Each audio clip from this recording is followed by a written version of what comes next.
So my name is Jesus, and today we're here with Greg, and we're here with the Jazz Fest at Hyde Park.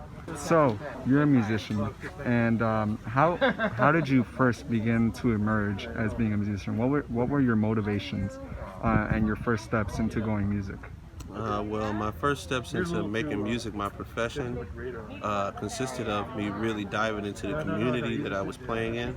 I kind of grew up musically and in my adolescence in Indianapolis, Indiana, and I owe that city a lot because I learned from a lot of the elders there, and I got my start there.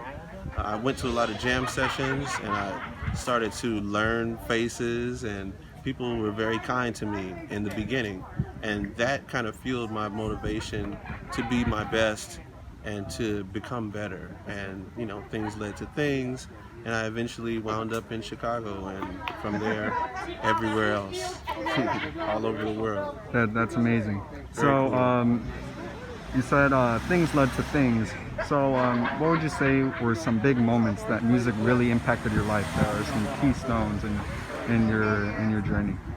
I definitely would say the big moments for me consisted of big moments with my musical mentors like Melvin Rhyne, like Perez Whitted, who's a staple here in Chicago, like Victor Goings, who's a staple at Northwestern, and countless others.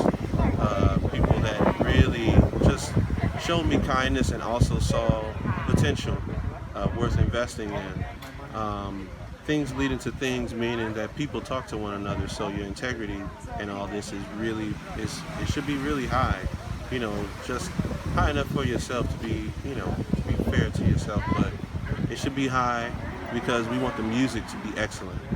And a lot of people that I sought to impress with my level of integrity musically and just socially, those people noticed, and they were very kind and insightful, and they hired me for different things. Having experiences to work with some people from all over the world, playing in Shanghai this January, actually, this past January, at the Jazz and Lincoln Center Club there, playing Dizzy's in New York, and the Late Show with Stephen Colbert with Zishan Bajwadi, wonderful singer, vocalist. So, people know people, and it just grows. It just depends on how you started off, what type of person are you off of your instrument. And then from there, everything else just kind of grows. So those are the things. Yeah, that's great. So just to wrap things up, so you talked a lot about steps and kind of like more or less like the butterfly effect. What would be one core piece of advice that you would give to young musicians to get them started? A core piece of information that is vital to all young musicians, assuming that you already know how to play, you already have a relationship with your instrument, you have some sort of a discipline in practicing, is to remember to retain the ability to have a good time. Because things will get challenging, and you will have moments where you don't feel as though you're getting what you're putting in.